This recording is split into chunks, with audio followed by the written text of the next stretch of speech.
There is a photograph that was never meant to be taken. A king, alone, standing at the edge of the garden at dusk. Shoulders curved inward. Phone pressed to his ear. Not performing dignity. Not holding court. Not being royal. Just a man. Standing at the edge of everything he had ever wanted. Finally beginning to understand the price. The image was captured by a member of staff who has never spoken publicly about it. It was never submitted to press. Never shown to a senior aide. It lived, for months, on a personal phone, too private to share, too significant to delete. Because in that photograph, if you knew what to look for, you could see it all.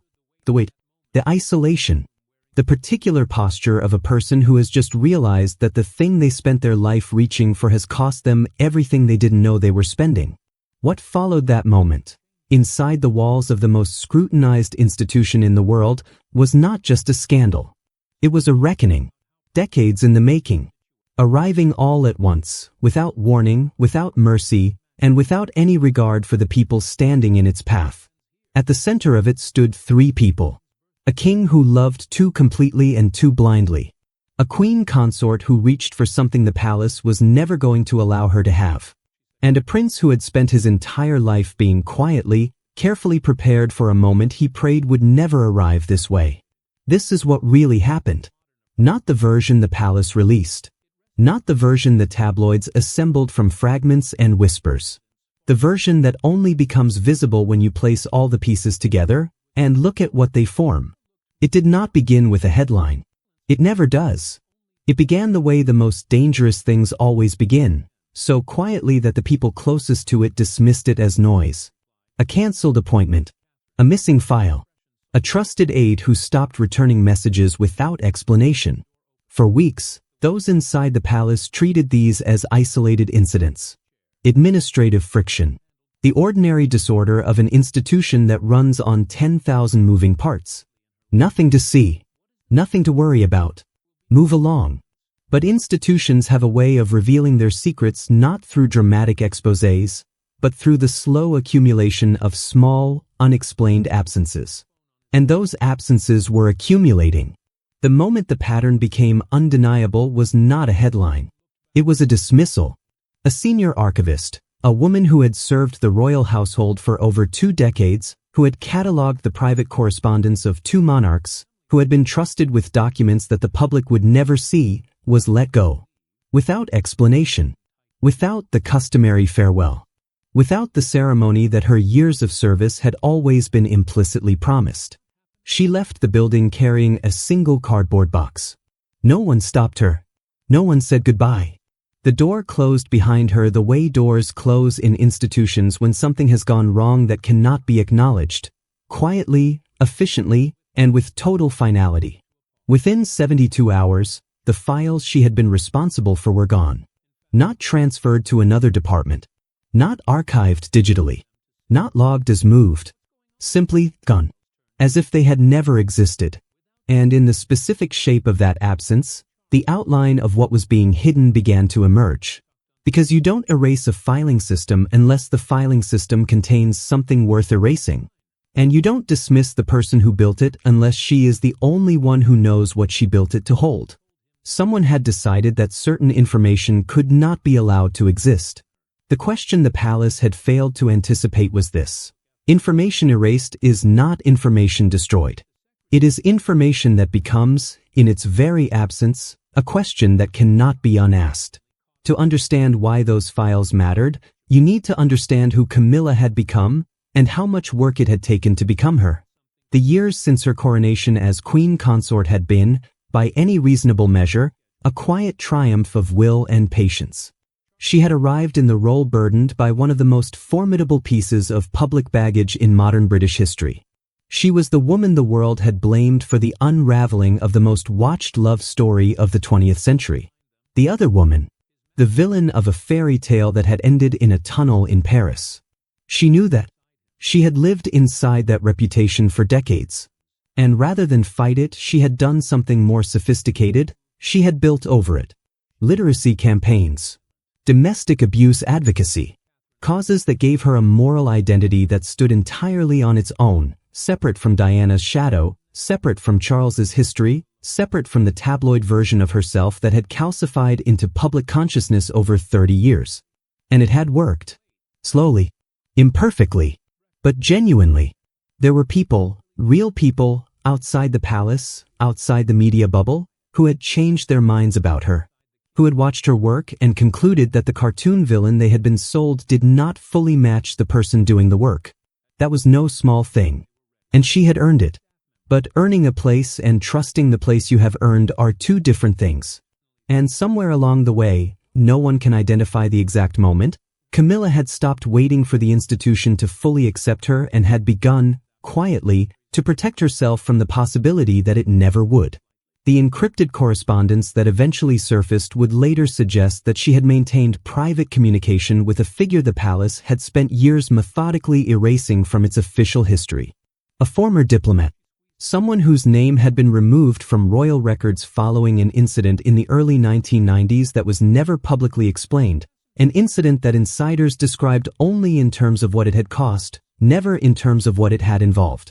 This person had resurfaced in the years since in circles that the palace monitored at careful distance. Financially murky. Politically inconvenient. The kind of figure whose proximity to royalty would, if established, require an explanation that no palace spokesperson would want to give.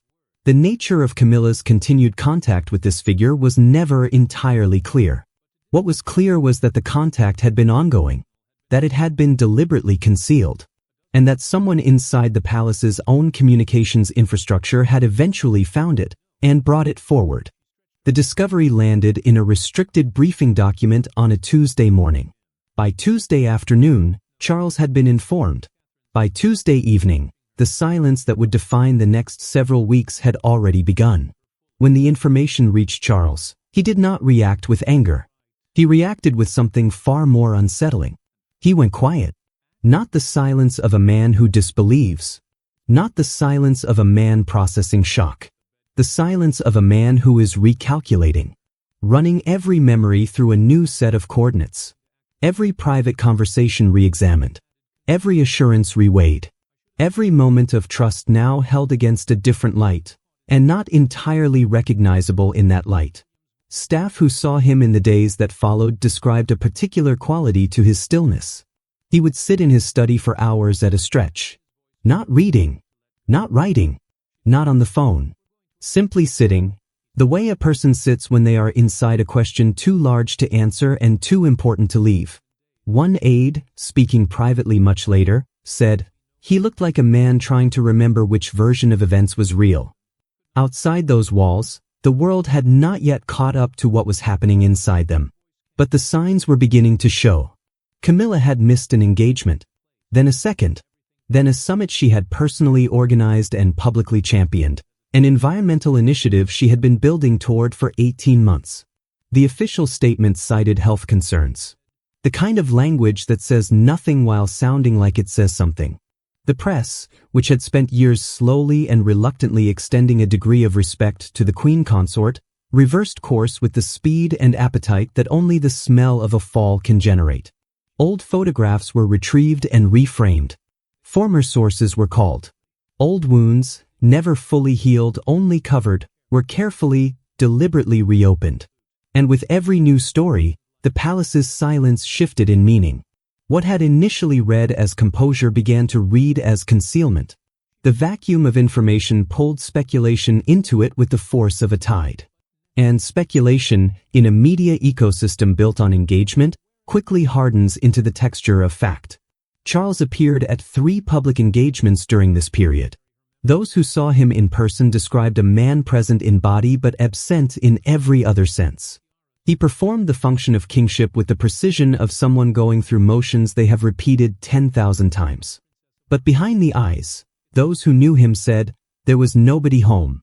He had retreated somewhere deep inside himself, to a place where the question he couldn't answer waited for him without mercy. Had he been wrong about her? Not in the way the tabloids meant, not wrong to love her, not wrong to fight for her, but wrong in a more private, more painful sense.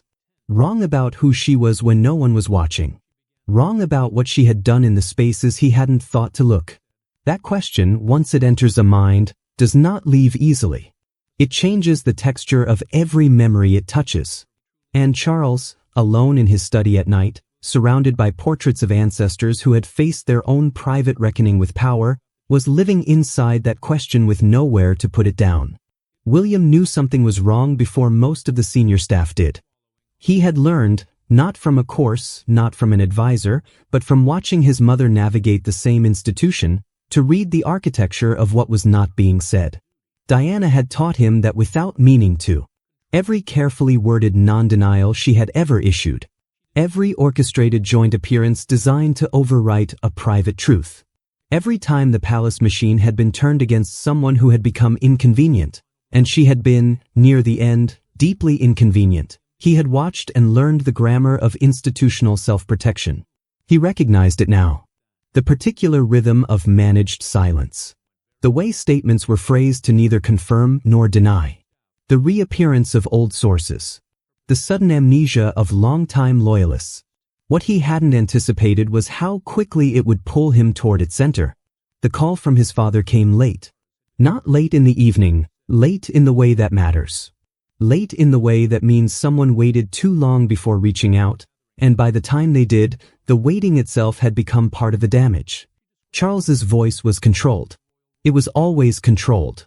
That was the discipline of a lifetime, the inheritance he had received from his own father and had never fully been able to put down. But beneath the control was something William had not heard from him before.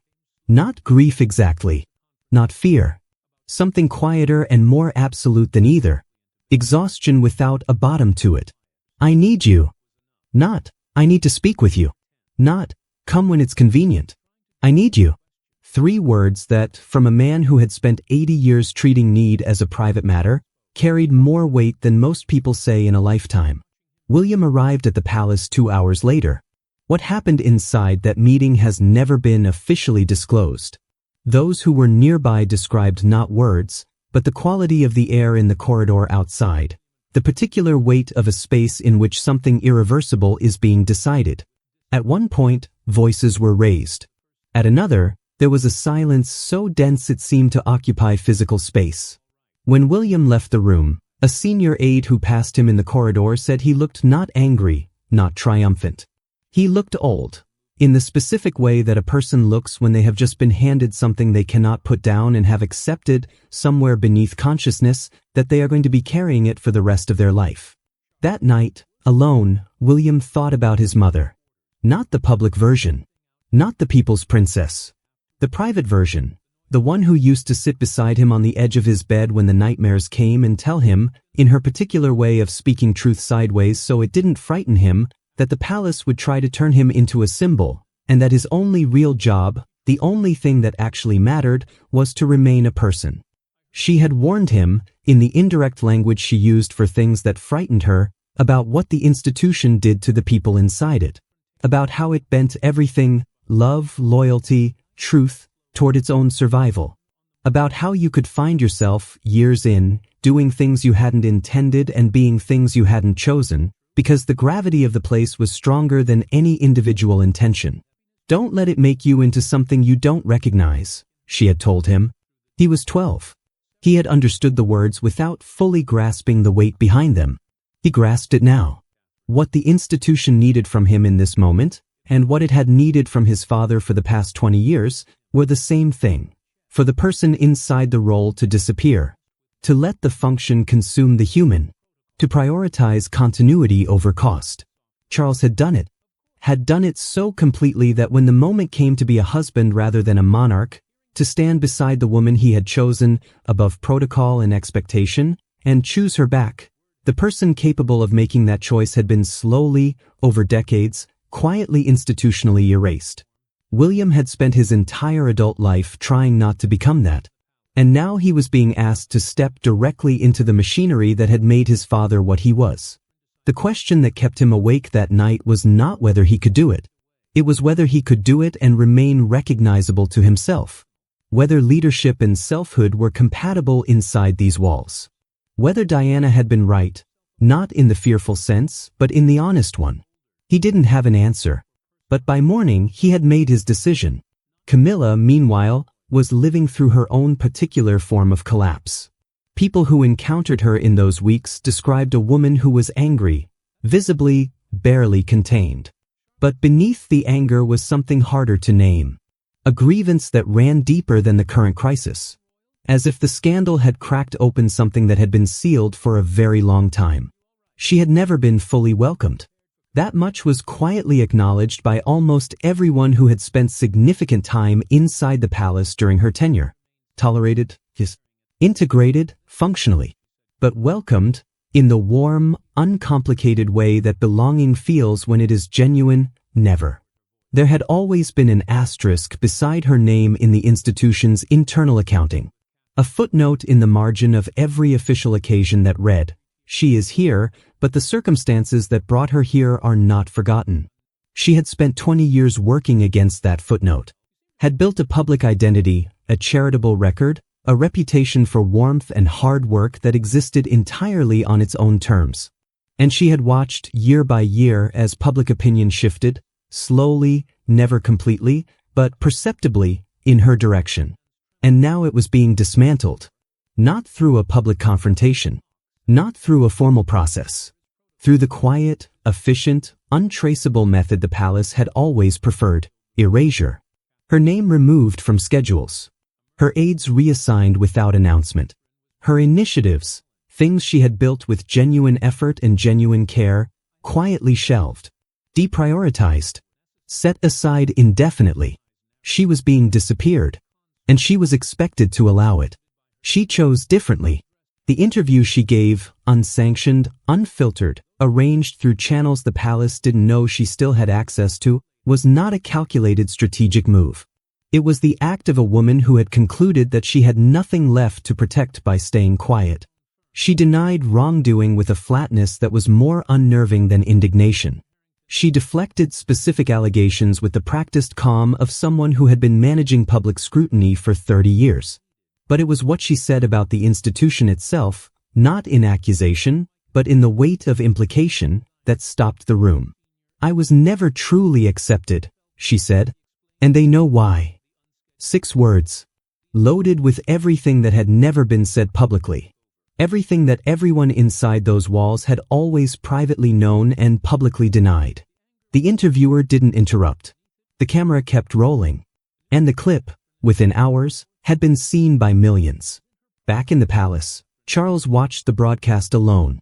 Those close to him said he didn't speak afterward. Not for the rest of that evening.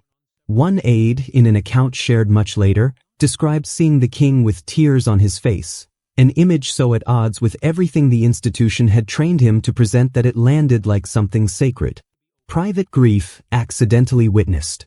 Whether those tears were for Camilla, or for himself, or for the institution, or for all three at once, no one who was there has ever said. What Charles did in the days that followed was not an abdication. That word was never used. That mechanism was never invoked. There was no ceremony, no constitutional event, no speech to the nation. But it was an ending. A folder was produced, unmarked on the outside, dense on the inside, containing a set of legal instruments prepared with precise, deliberate language to allow for a complete, quiet, and deniable transfer of all meaningful executive authority. Not the crown. Not the title. The substance. The decisions. The weight. Charles signed it in the early morning. 1 aide present. No cameras. The signatures came, by all accounts, without drama, steadily, one after another, like a man completing a task he had known for some time was coming and had finally found the moment to begin. When William was informed, he did not celebrate. He asked for 24 hours before any further requirement was placed on him. He spent most of those hours with his children. George, old enough now to understand that something significant was happening, young enough still to want his father simply present, sat beside him on the floor at Kensington Palace. They watched something on a screen together. They didn't talk about the monarchy. They didn't talk about Camilla or Charles or succession or history. William put his arm around his son. That, more than any signed document, more than any official communication, was the moment the transition became real to him. Not power changing hands. A father choosing to be present in the last ordinary hours before everything changed. because Diana had taught him, without meaning to, that the ordinary hours were the ones that mattered. Before he withdrew completely, Charles spoke. Not publicly. Not to the press. To a small, private gathering, advisors who had served him for decades, a handful of family, staff whose faces he knew by heart. He sat down. He looked at the people in the room. And he began to speak in a register that no one present had ever heard from him before. He talked about his father, about learning to be royal before he had learned to be human, about being told from earliest childhood that emotion was a private matter, and that private matters were not, under any circumstances, to interfere with public duty. He had believed it, had built his entire sense of self around it, had passed it on without intending to everyone closest to him. I wanted to be the king my mother trusted me to become, he said, his voice carrying the particular evenness of someone who has moved through feeling into something on the far side of it. I fear I became, instead, the king my father made me. No one spoke. He paused, looked at his hands in the way people look at their hands when they are searching for the right words in the wrong place. She warned me. Diana warned me that this institution would cost me things I couldn't afford to lose. I told her she was wrong. I spent years, too many years, telling her she was wrong. He did not finish the sentence. He did not need to. Everyone in the room understood what came after the silence. He announced, in the same quiet register, his full and indefinite withdrawal from all active royal duties. No timeline. No conditions. No promise of return. His reign, in every meaningful sense, was complete. Someone in that room recorded it. They have never identified themselves publicly. 3 days later, the world heard a king speak the truth about himself, and it was so unfamiliar, in that voice and from that institution, that millions of people watched it twice simply to confirm what they had heard. The photograph of Charles alone in the garden at dusk was never officially published. The staff member who took it kept it for months before showing it to anyone. When later asked why, they offered an answer that has stayed with everyone who heard it. It felt like something that shouldn't be seen, they said, but also something that needed to be. That tension, between what the institution wants hidden and what the public deserves to understand, has defined the British monarchy for as long as the British monarchy has existed. The polish and the private reality. The performance and the cost. The crown as symbol and the crown as weight. Something has shifted now. Whether it has shifted enough, whether what is emerging from this particular reckoning is a genuinely transformed institution or simply a more sophisticated version of the same old concealment, remains, honestly, unknown. What is known is this. The people who paid the price of the old way have paid it. In full. In ways that cannot be refunded. A king who gave the best years of his life to an institution that could not protect him from himself. A woman who spent 2 decades earning acceptance in a room that had decided before she entered it that she would never fully belong. A prince who learned too young and from too close what the crown does to the people it chooses, and who must now decide, every day, whether he can carry it without becoming it. Diana asked that question first. She never got to hear the answer. William is living it now. And the rest of us, watching from outside the gates as we always have, are left with the oldest question the monarchy has ever generated. Not, will it survive? But at what cost?